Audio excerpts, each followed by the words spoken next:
안녕하세요. 오늘도 찾아주셔서 감사합니다. 오늘은 서울특별시 강서구에 거주 중인 도재선 할아버지가 보내주신 사연입니다. 무슨 일이 있었는지 제보된 사연 바로 읽어드리겠습니다. 들어보시고 도재선 할아버지께 따뜻한 위로든 따끔한 조언이든 해 줄 수 있는 말이 있으면 말씀해 주시길 바랄게요. 이야기를 들으시면서 여러분의 경험에 비추어 볼 때 이런 상황을 어떻게 해결하셨는지, 혹은 주변에서 비슷한 경험을 한 분이 계셨다면 그분들은 어떻게 대처하셨는지 공유해 주시면 좋겠습니다. 좋아요와 구독 그리고 알림 설정 눌러주시면 올라오는 사연 함께 들어보실 수 있습니다. 그럼 사연 바로 읽어드리겠습니다. 안녕하세요. 세상이 주는 마지막 선물 같은 인생을 살고 있는 70대 노인입니다. 유튜브에는 쑥스러움이 많아 댓글을 달아본 적은 없지만 다양한 사람들의 믿지 못할 인생사를 들으며 아내와 많이 웃고 또 울기도 한답니다. 최근에 문득 더 나이가 들기 전에 제 일상을 기록해보고 싶어 글을 쓰기 시작했어요. 며칠 전에는 이곳에 제 사연을 보내보고 싶다는 생각이 들었답니다.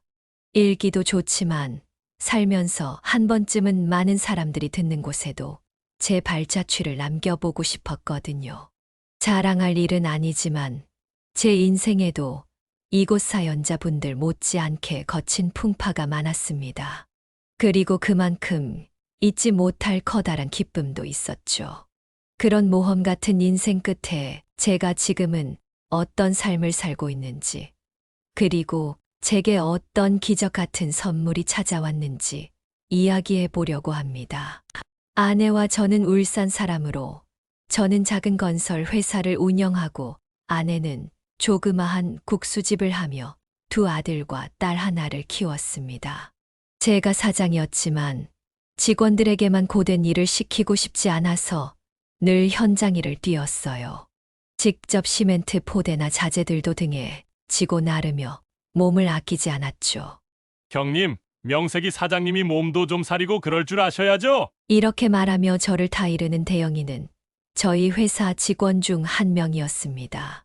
원래도 직원들과 모두 사이가 좋았지만 유독 대영이는 저를 어려워하지 않고 사적인 자리에서는 형님, 형님 하며 잘 따랐죠. 성격도 좋고 일도 잘하고 무엇보다 정직하고 성실한 사람이었기에 저 또한 대영이를 친동생처럼 아꼈습니다. 그런 대영이에게 너무나 때이른 불행이 닥친 건 대영이의 아들이 고작 14살이었던 해였습니다. 어느 날 대영이가 뇌경색으로 쓰러졌어요. 대학 병원에서 수술과 몇 차례의 치료를 받았지만 뇌 손상으로 이내 몸도 제대로 가누지 못하고 정신도 온전치 않은 상태가 되어 오랜 시간 요양병원 신세를 지게 되었습니다. 저는 꾸준히 대영이를 찾아갔고 가장이 쓰러지며 생계가 힘들어진 대영이의 아내와 큰아들, 막내딸을 도왔어요. 저 왔습니다. 대영이의 아내가 반갑게 맞아주었죠. 일도 바쁘실 텐데 잊지 않고 저희 남편을 계속 찾아와 주셔서 정말 감사해요. 사장님. 별 말씀을요. 대영이랑 제가 보통 사이입니까? 게다가 일하고 퇴근길에 다친 사람인데 형이 아닌 사장으로서 당연히 그래야죠. 정수랑 서연이도 아버지 보러 와 있었구나. 잘 지냈어? 자, 이건 아저씨가 주는 용돈이야. 엄마 말씀 잘 듣고 공부 열심히 해야 한다. 아유, 사장님. 그런 걸 왜 주세요? 가뜩이나 매달 저희 집 생활비에 이 사람 병원비도 내주시고 애들 학비까지 따로 도와주시면서 제가 애들 아빠 간병하느라 일을 못해서 애들은 키워야 하니까 도움을 받고 있긴 한데 사장님 뵐 때마다 염치가 없어서 쥐구멍에 숨고 싶은 심정이에요. 그러지 마세요. 살아가면서 누구나 힘든 시기가 있는 법 아닙니까? 사람 사이의 도움은 돌고 도는 거죠. 대영이가 힘들 때 제가 도울 수 있는 능력이 된다는 게 전 참 다행이라고 생각해요. 게다가 애들이, 특히 우리 정수가 얼마나 기특해요. 부모님을 끔찍이 생각하는 효자에 학교에서 공부도 그렇게 잘한다면서요. 학원비는 제가 전부 다 내드릴 테니까 절대 학원 그만두게 하지 마세요. 가능성 있는 아이는 어른들이 힘을 합쳐서 좋은 어른으로 키워내야 하는 거잖아요. 아저씨, 정말 감사해요. 아저씨가 저희 집 도와주셨던 거. 저 절대 잊지 않고 나중에 꼭 갚을게요. 이것 보세요. 말하는 것도 얼마나 기특한지. 그렇다고 아저씨가 서연이는 안 기특하다고 말하는 건 절대 아닌 거 잘 알지? 아저씨가 서연이를 얼마나 예뻐하는지 다 알지? 저도 아저씨가 저희 아버지 다음으로 좋아요. 서연이도 말했어요. 그렇게 착한 아이들을 보면 더 가슴이 미어져 오기만 했습니다. 대영이가 하루빨리 조금이라도 건강히 호전되길 바랬죠. 대영이는 결국 쓰러진 지 3년 만에 뇌출혈로 세상을 떠나고 말았습니다. 아직 대영의 아들과 딸도 고등학교 2학년밖에 되지 않았건만 어린 애들과 남겨진 재수 씨를 보니 마음이 너무 아팠습니다. 저희 아내는 큰아들과 막내딸을 데리고 조문을 왔고 저는 3일 내내 대영이 가족 곁을 지켰어요. 납골당에 안치되는 대영의 유고를 보며 힘이 닿는 데까지 꼭 내 가족을 도와주겠다고 다짐했죠. 대영이가 죽은 지 1년 뒤 저는 서울로 이사해 사업장을 옮겼습니다. 아는 동종업계 지인이 요즘 서울에 신축 빌라 사업이 많다고 귀띔해 주었어요. 그 이야기를 듣고 저는 서울을 더 큰 성공의 발판으로 삼고 싶었죠. 울산에서의 삶은 안정적이었지만 아직 젊은 나이였기에 더 큰 성공을 향한 욕심이 있었습니다. 저는 서울에 와서도 계속해서 대영의 식구들을 보살폈습니다. 일이 바빠 직접 찾아보지 못해도 꾸준히 재수 씨와 아이들의 안부를 물었죠. 기특하게도 대영이의 아들 정수는 서울의 명문대까지 진학했습니다. 그때도 그리고 2년 뒤 정수의 동생 서연이가 지방대학에 갔을 때도 저는 기쁜 마음으로 등록금을 내주었습니다. 같은 서울에 있는 정수를 불러 밥을 몇 번 사주기도 했어요. 애들이 졸업할 때까지 학비를 책임지고 싶었지만 서연이가 대학에 간 해 재수 씨가 제 회사 앞까지 찾아왔더군요. 재수 씨는 그 달에 제가 보냈던 생활비를 현금으로 찾아와 돌려주며 이렇게 말했습니다. 사장님, 더 이상 저희 일 도와주지 않으셔도 돼요. 사실 진즉에 그만두어야 했는데 자식들 길을 막고 싶지 않은 마음에 제가 욕심을 부렸네요. 애들 아빠가 하늘로 간 뒤 식당에서 일하면서 저 열심히 돈 벌고 모았어요. 거기다가 사장님께서 도와주신 덕분에 작게나마 자가를 얻을 돈도 모았고 애들 대학 공부시킬 돈도 어느 정도 모아놓을 수 있었어요. 그러니까 사장님, 이제 도움은 받지 않겠습니다. 그동안 피가 통하는 가족보다 더 가족처럼 우리 도와주셔서 정말 감사드려요. 사장님이 아니었다면 애들을 대학에 보낼 수도 최소한의 살림조차 유지할 수 없었을 거예요. 비록 지금은 아직 살기가 빠듯해서 사장님께 받은 은혜 갚지 못하겠지만 언젠간 반드시 지금보다 훨씬 좋은 모습으로 찾아뵐게요. 정말 머리 숙여 다시 한번 감사드려요. 사장님, 하늘에 있는 우리 애들 아빠도 절대 사장님에 대한 고마움을 잊지 못할 거예요. 그 뒤 재수 씨는 제가 생활비를 보내도 다시 통장으로 돌려보내길 반복했습니다. 게다가 재수 씨는 자가를 사서 이사할 거라며 이사할 집의 주소조차 저에게 알려주지 않았습니다. 정수와 서연이 또한 재수 씨와 입을 맞춘 건지 저와의 연락을 아예 끊어버렸어요. 아마 재수 씨가 더 이상 도움을 받지 않으니 애들에게도 도움을 주려는 제 마음을 읽은 것 같았죠. 그렇게 저는 대영이 가족과의 연락이 끊겼습니다. 그 뒤 갑자기 회사에 큰 위기가 닥쳐 정신없이 회사를 살리느라 그들의 존재를 잠시 잊고 몇 년간 회사 일에만 매달렸어요.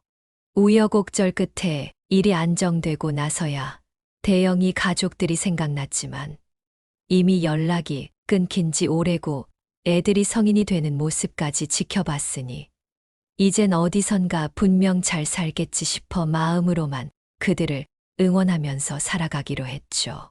아내는 서울로 올라오며 국수집을 접었습니다. 큰아들은 지방에 있는 대학을 졸업하고 서울에 취업을 했고 삼남매 중 가장 똑똑했던 막내딸 또한 명문대는 아니지만 서울에 이름 있는 대학을 나와 제법 괜찮은 회사를 다니기 시작했어요. 유일한 골칫덩이는 학창 시절부터 문제아였던 작은 아들이었죠. 그는 조직에 몸을 담고 폭행으로 인한 전과가 몇 개나 있었습니다. 아무리 제 자식이라도 정말 쓰레기 중에 쓰레기였어요. 어떻게든 내 자식이라고 화도 내고 설득도 하며 품어보려고 했지만 어림도 없는 짓이었죠. 사람을 또 때린 그놈은 제가 합의금을 절대 못 내주겠다고 하자 저에게까지 손을 휘둘렀고 말리던 아내와 큰아들 그리고 딸에게 서슴지 않고 욕설을 퍼부었습니다. 결국 저는 피눈물을 머금고 아들에게 절연을 선언했습니다. 작은 아들은 마지막까지 차마 여기선 적을 수 없는 온갖 욕설을 퍼붓고 떠났어요. 그렇게 우리는 세 자식 중 하나를 잃게 되었습니다. 그 뒤로 작은 아들은 단 한 번도 우리를 찾아오지 않았죠.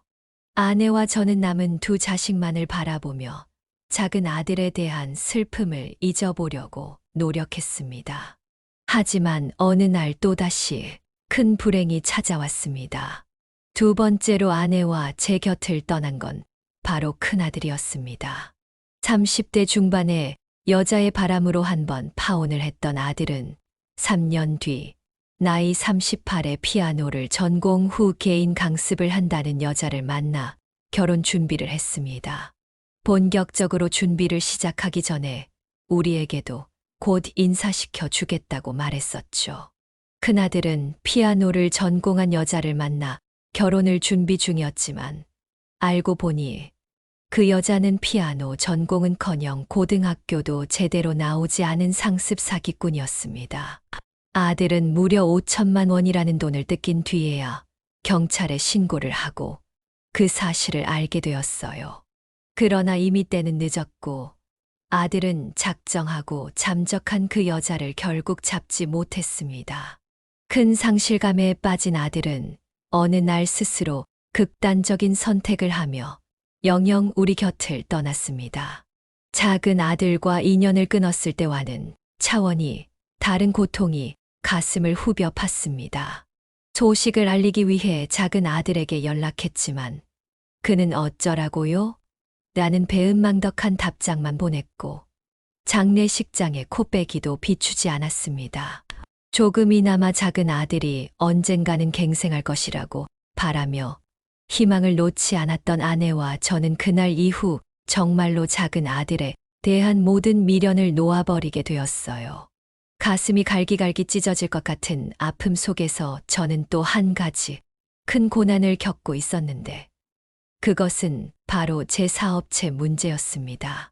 거의 10년간 경영난을 겪고 있던 제 회사는 결국 큰아들이 세상을 떠난 지 1년 만에 부도가 나고 말았죠. 우리는 어떻게든 대출금을 갚기 위해 집을 팔고 작은 반지하 월세 집으로 이사했습니다. 하지만 이사까지 했음에도 불구하고 매달 갚아야 할 빚은 산더미 같았어요. 엎친 데 덮친 격으로 저는 허리를 크게 다쳐 아무 일도 하지 못하게 되었습니다. 당시 60대 중반이었던 저는 일자리를 구하기 힘들어 막노동을 나갔다가 허리를 다쳐버렸거든요. 아내는 그 나이에 식당 설거지 일을 구해야 했고 모자란 생활비는 회사를 다니던 딸이 충당해 주었어요. 가족에게 너무 면목이 없고 그냥 죽고만 싶더라고요. 아빠, 다 괜찮아질 거예요. 너무 자책하지 마세요. 그래요, 여보. 이번 참에 평생 모아둔 거 다 쓴다고 생각하고 푹 쉬어요. 갑자기 닥친 연이은 불행의 자신들도 힘들었을 텐데 아내와 딸은 저를 위로해 주었습니다. 하지만 아내와 딸 또한 제게 말하지 못했을 뿐 서서히 마음에 병이 들고 있었더군요. 딸은 집안이 폭삭 가라앉은 지 2년 뒤 회사를 그만두었습니다. 이유는 우울증과 직장 내 따돌림이었죠. 죄송해요. 저도 어떻게든 버텨보려고 했는데 이제는 힘들어서 못하겠어요. 아침에 회사를 출근할 때마다 차라리 지나가는 차에 뛰어들면 출근하지 않을 수 있지 않을까 하는 극단적인 생각만 했어요. 저 이제 숨 좀 쉬고 싶어요. 전에도 회사에서 바른 말을 하던 딸을 못마땅히 하는 사람들이 많았다더군요. 하지만 딸이 일을 잘하니 윗선에서 예뻐하는 사람이 많아 쉽게 건들지 못했었어요. 그런데 큰아들이 갑작스럽게 떠나고 집안이 망하고 저까지 병상에 눕게 되자 딸은 우울증에 시달리게 된 겁니다. 처음엔 우울증인지 몰랐어요. 자꾸만 회사에서 집중도 안 되고 능률도 떨어지고 실수도 잦아지니까 말 못마땅하게 보던 사람들이 이때다 싶어서 대놓고 욕하고 따돌리더라고요. 위에서도 그 사람들 말만 듣고 날 못마땅해 하기 시작했어요. 자꾸만 회사에서 위축되는 데다 우울증도 계속 심해지니까 그냥 회사에 있는 시간 자체가 지옥처럼 느껴졌어요. 당시 허리를 치료한 저는 한 건물의 경비원으로 일하고 있었어요. 저는 딸에게 나도 아직 벌이가 있으니까 조급해하지 말고 천천히 다시 취업 준비하면 돼. 걱정하지 마. 고 했죠. 하지만 이미 심적으로 많이 힘든 상태였던 딸은 2번이나 재취업을 했지만 새로운 직장에서도 버티지 못했어요. 결국 딸은 집안 사정이 이런데 놀 수만은 없다며 아르바이트를 시작했습니다. 자식들 중 가장 똑똑하고 씩씩했던 딸의 안타까운 모습에 저와 아내는 남몰래 눈물을 삼킬 수밖에 없었어요. 그런데 딸이 일을 그만둔 지 2년 뒤 저와 딸을 한 번씩 강타한 불행은 이번엔 제 아내에게까지 마술을 뻗쳤어요. 예전 장모님이 위암으로 돌아가신 후 아내는 꾸준히 건강검진을 받아왔어요. 암은 유전이라는 말을 들었고 집안에 환자가 있으면 가족이 더 고생하는 법이라며 말이죠. 그해 건강검진에서 이상 소견이 발견된 아내는 정밀 검사 끝에 위암 판정을 받았습니다. 아무리 초기라 해도 저는 아내에게 너무 미안했어요. 작은 놈하고 인연 끊고 큰애를 그렇게 보낸 것도 모자라. 내가 집안까지 말아먹었으니 당신한테 속병이 난 거야. 결국 모든 건 다 내 탓이야. 정말 미안해. 괜찮다는 아내를 붙잡고 참 많이 울었습니다. 아내가 암에 걸리고 아내가 일을 그만두게 되면서 병원비와 생활비가 더욱 모자라게 됐습니다. 아내는 더 늦기 전에 수술을 받았고 몇 차례의 입원과 퇴원을 반복하며 항암 치료를 받게 되었어요. 딸은 아르바이트를 하며 아내 병간호를 도맡았고 저는 화물 운송 자격증을 딴 후 경비 일을 그만두고 회사 위탁 차량을 빌려 택배 배달 일을 시작했습니다. 몸은 배로 고됐고 자가 차량을 가진 기사들보다 소득이 적긴 했지만 당장 제 차를 살 돈도 없고 적어도 경비 일보다는 고수익이 보장되었기 때문에 택배 일을 시작하게 되었어요. 그렇게 아내가 암 수술을 받고 제가 택배 일을 시작한 지 6개월쯤 된 어느 날이었습니다. 나이가 들어서인지 저는 길눈이 조금 어두워졌는데 그날따라 유독 길을 많이 잃고 헤매서 자꾸만 배송이 밀렸어요. 정신없이 뛰어다니던 저는 한 회사로 택배를 배송하기 위해 건물 엘리베이터를 탔습니다. 엘리베이터가 올라가는 동안 잠시나마 벽에 기대어 숨을 돌렸어요. 젊은 시절만큼 따라주지 않는 체력과 나이를 원망하면서 말이죠. 그렇게 목적지인 층에 도착했는데 제가 엘리베이터에서 미처 내리기도 전에 웬 젊은 남자가 제 손에서 택배를 팍 하고 채갔어요. 당황해하는 저를 보며 그 남자는 택배 송장을 확인한 후 화를 내기 시작했습니다. 아, 뭐야! 대체 어떤 멍청한 인간이 늑장 부리고 있나 싶었더니 이런 노인이었어? 당신 지금 장난해? 분명 1시까지 가져다 준다고 문자 보내더니 3시가 다 되어 오지도 않고 그렇게 전화해도 안 받더니만 겨우 딱 한 번 받고 죄송하다고만 하면 다야? 이거 오늘 미팅 때 꼭 필요한 중요한 물건인데 이거 없어서 거래 파토라도 나면 당신이 책임질 거냐고. 내가 바빠 죽겠는데 이까짓 택배 하나 때문에 초조하게 회사 복도 엘리베이터 앞까지 나와서 서성거리고 있어야겠어? 대체 일을 어떻게 하는 거야? 죄송합니다. 제가 서두른다고 서둘렀는데 너무 늦어버렸네요. 다음부터 2번 다시 이런 일 없도록 하겠습니다. 죄송하다면 다야? 당신, 내가 항해 전화 넣을 거야. 왜 이런 다 늙은 노인을 써서 고객한테 피해를 주냐고. 당신 당장 잘라버리라고 할 거야. 짜증나게 서툰 노인네가 느려 터져가지고. 항해 전화를 한다는 그 회사 남자의 말에 저는 깜짝 놀라 머리를 숙이며 계속해서 사과했습니다. 저 같은 고령자는 거의 뽑아주려고 하지 않기에 그 택배사도 거의 애원하다시피 해서 들어갔던 거거든요. 고객 불만이 접수되면 일자리를 잃을지도 모른다는 생각에 자존심을 다 버리고 직원에게 사정했죠. 정말 죄송합니다. 제발 회사에만은 전화하지 말아주세요. 만약 피해 보신 부분이 있다면 제가 어떻게든 배상하겠습니다. 배상? 이거 어떻게 하나 고민 좀 해봐야겠네. 내가 마음이 약해서 말이야. 너무 치욕스러웠지만 아내를 생각하며 꾹 참았습니다. 저는 숙인 허리를 펴지 않고 계속해서 고개를 숙이고 있었어요. 그런데 그때 옆에서 화가 난 투의 남자 목소리가 들려오더군요. 박 대리, 자네 지금 뭐 하는 짓이야? 내가 무슨 일인가 싶어 조금 전부터 뒤에서 지켜봤는데 아버지 뻘 되는 분한테 이 무슨 무례한 짓이야. 대표님, 언제부터 거기 계셨어요?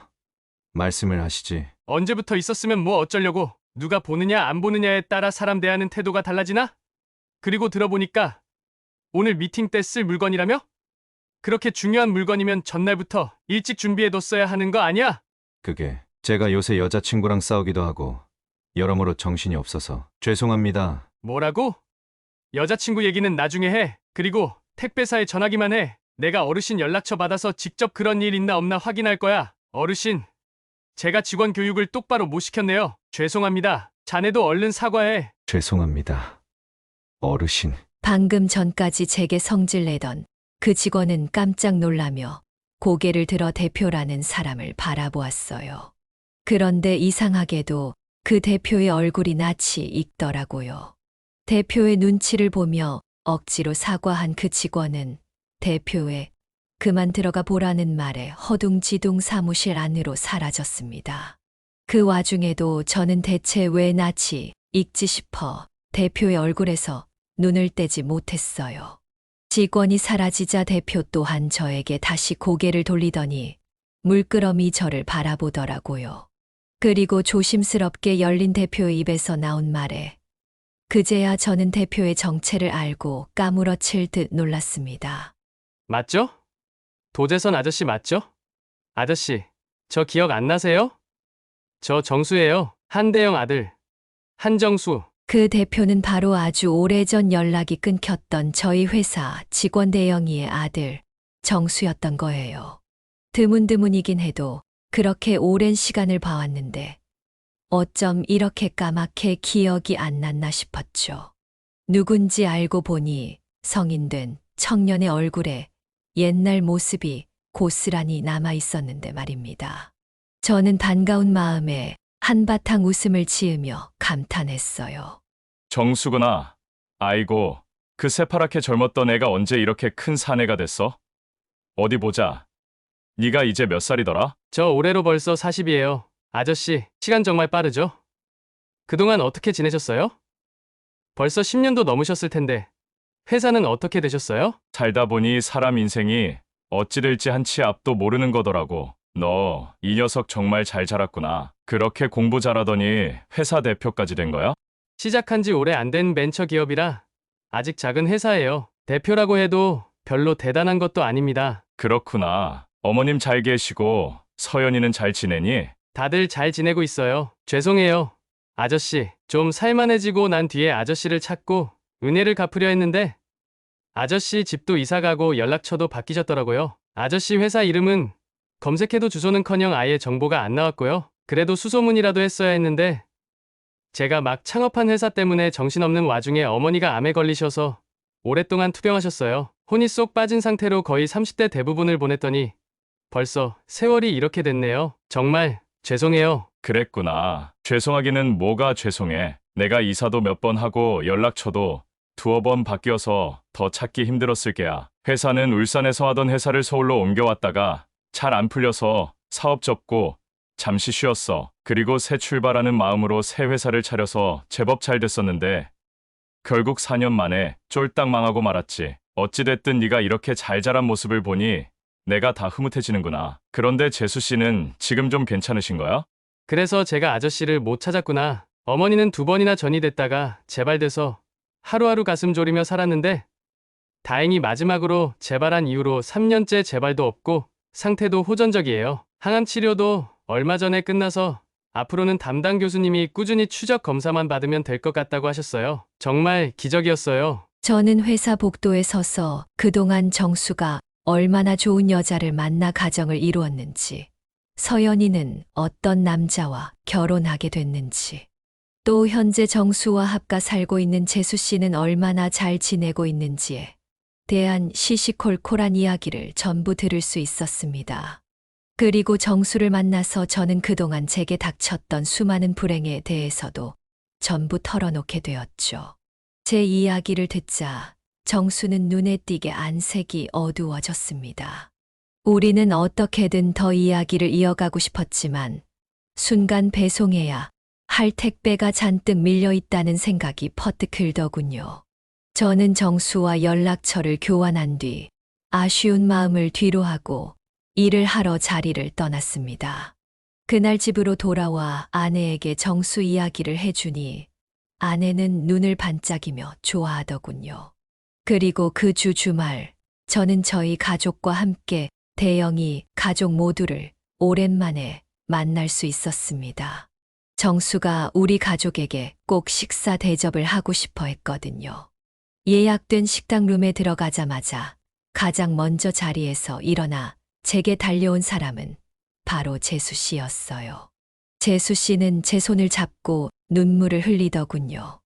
암 투병을 오래 했다던 재수 씨는 전보다 많이 마르고 늙은 모습이었지만 눈매에는 여전히 단호하고 올곧은 성정이 느껴졌죠.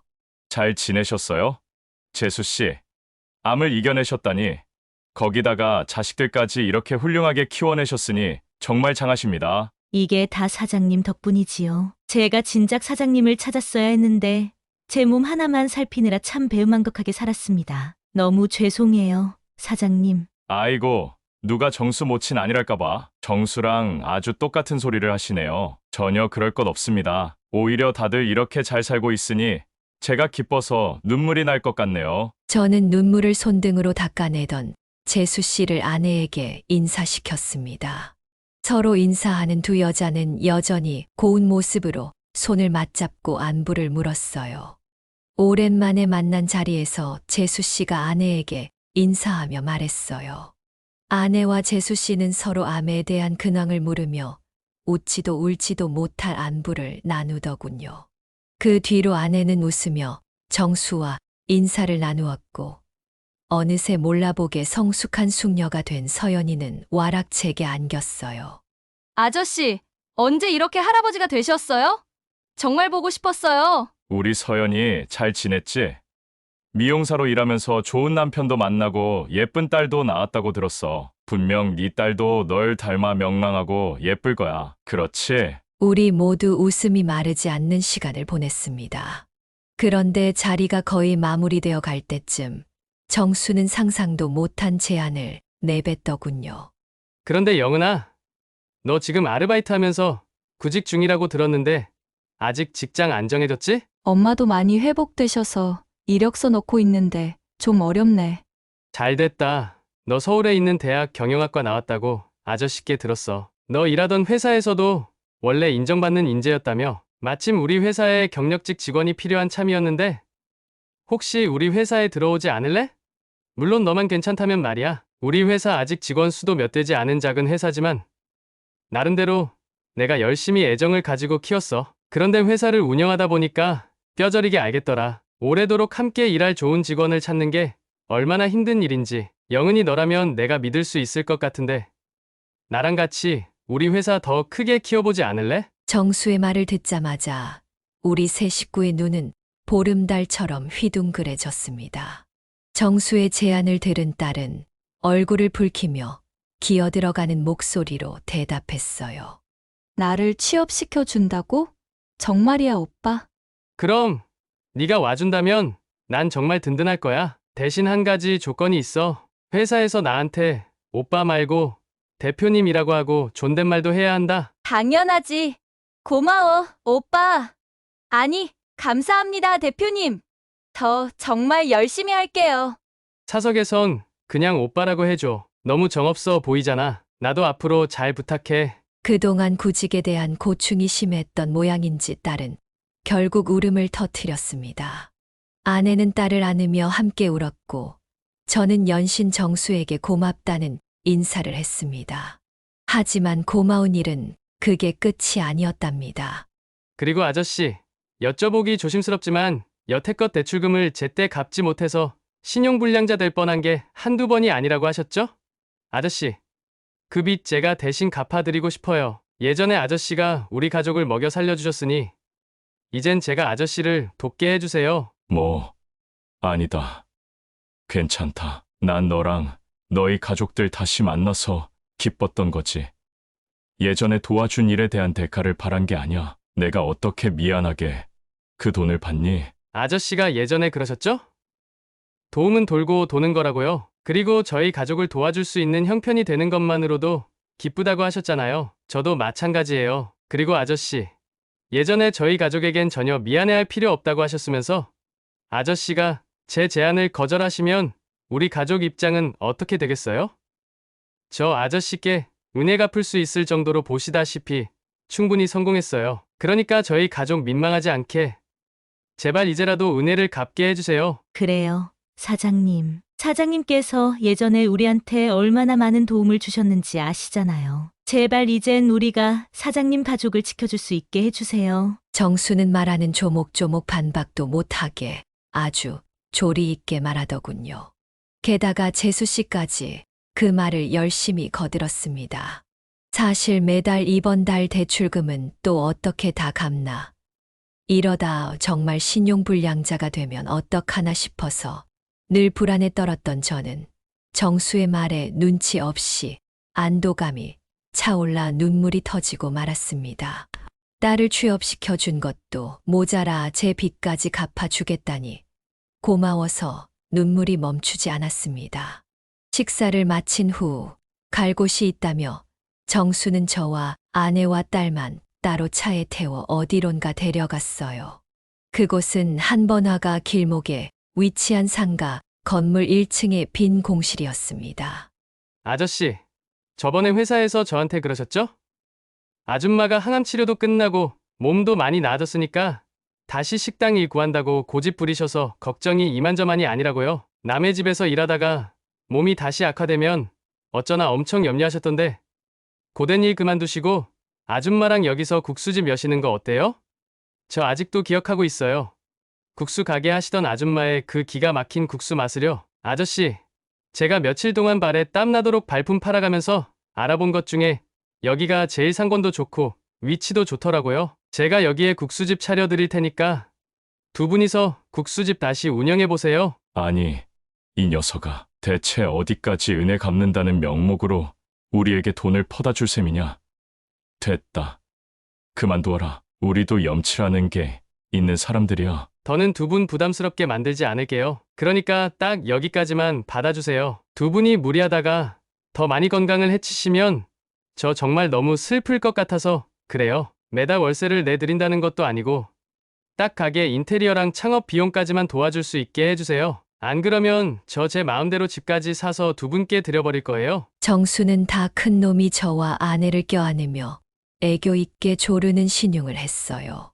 장난스럽게 분위기를 풀어가려는 정수에게 너무 고마워 아내와 저는 또다시 바닥에 쪼그려 앉아 눈물을 펑펑 흘리고 말았죠. 그렇게 정수는 마치 구세주처럼 자괴감에 빠져 있던 딸을 구해주고 신용불량자가 될 위기에 있던 저를 돕는 것도 모자라 아내와 함께할 수 있는 멋진 국수 가게까지 차려주었습니다.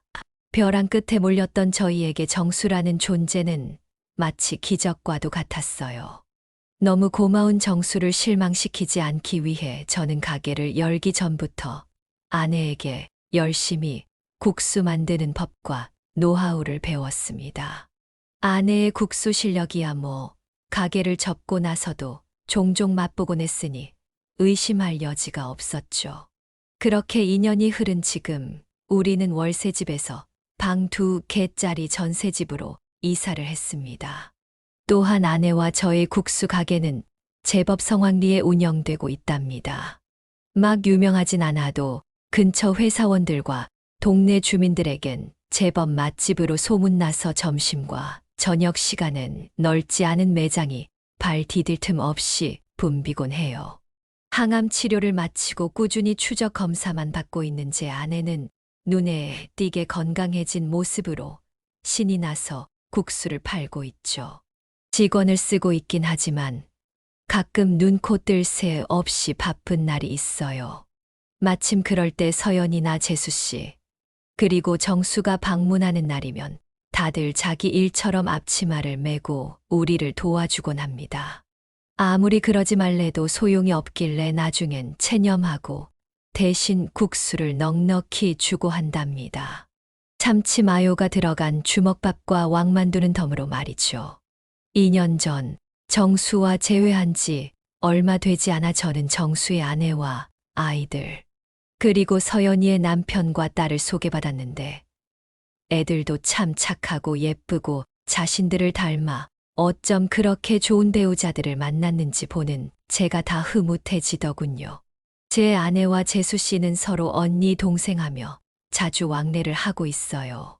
서로 성격도 비슷하고 통하는 것도 많은지 마치 보고 있노라면 친자매처럼 느껴지곤 하죠. 사실 이 나이에 마음 맞는 새 친구를 사귀는 일이 쉬운 일이 아닌데 대화를 하며 마치 소녀처럼 깔깔대는 두 사람의 모습에 저까지 기분이 좋아진답니다. 지금 우리 양가는 평소에도 명절에도 서로 왕래를 하며 가족처럼 지내고 있어요. 재수 씨는 아직까지 대영이의 기일에 제사를 지내고 있더군요. 정수와 재회한 후로는 우리 가족 또한 매년 그 제사에 참석하고 있죠.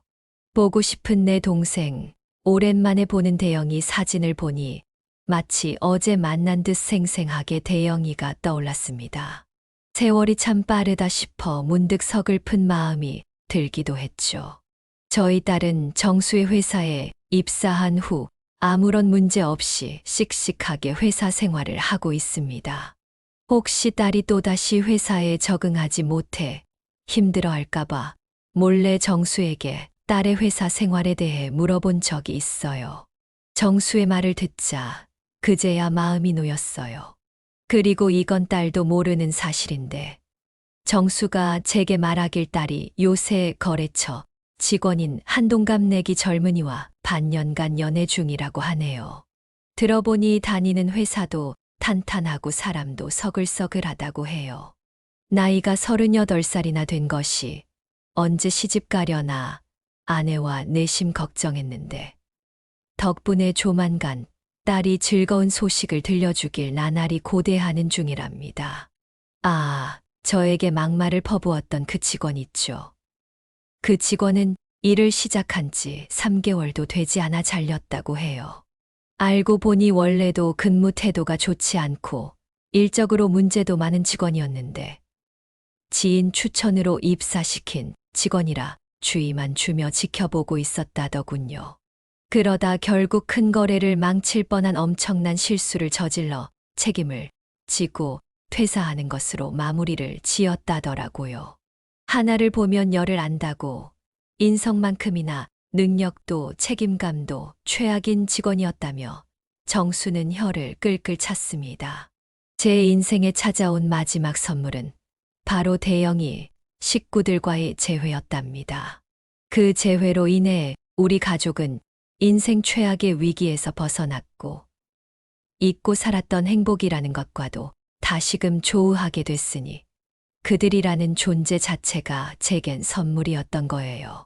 비록 여전히 큰아들을 잃은 슬픔에 가슴 저미는 날도 많고 인연을 끄는 작은 아들 때문에 속이 꽉 메이는 순간이 있기도 하지만 저는 앞으로 아내와 딸이 행복하기만 할 미래를 꿈꾸며 열심히 살아가려 합니다. 또한 아내와 재수 씨의 암이 2번 다시 재발하지 않기를 바라며 제 건강 관리 또한 열심히 할 생각이랍니다. 가능한 한 건강하고 행복하게 살아가는 것. 그것이 대영이 가족들이 우리에게 베풀어준 선물에 보답하는 가장 현명한 길이니까요. 여러분, 제가 이 사연을 보내게 된 이유는 과거 자신의 행동이 언젠가 어떤 형태로든 미래의 자신에게 돌아온다는 말을 하고 싶어서입니다. 인생사 세웅지 말라고 인생의 기복은 많아서 예측하기가 어렵다고들 하죠. 그런데 제가 살아보니 인생이란 고작 작은 새의 날개짓 하나로 시작되어 끝나는 한 줄기 바람과도 같아서 따뜻한 미풍이 스쳐가든 거대한 돌풍이 불어 닥치든 모든 일은 다 하나로 연결되어 있기 마련입니다. 그러니 비록 전부는 아니어도 대부분의 현재 일은 과거 자신의 행동으로부터 비롯된 일에 대한 결과일 때가 많죠. 그러니 과거에 무언가 잘못한 일이 있으신 분은 잘못을 바로잡기 위해 노력하는 삶을, 또 선하게 살아온 분들은 언젠가 돌아올 인생의 복을 즐거운 마음으로 삶을 살아가셨으면 좋겠습니다.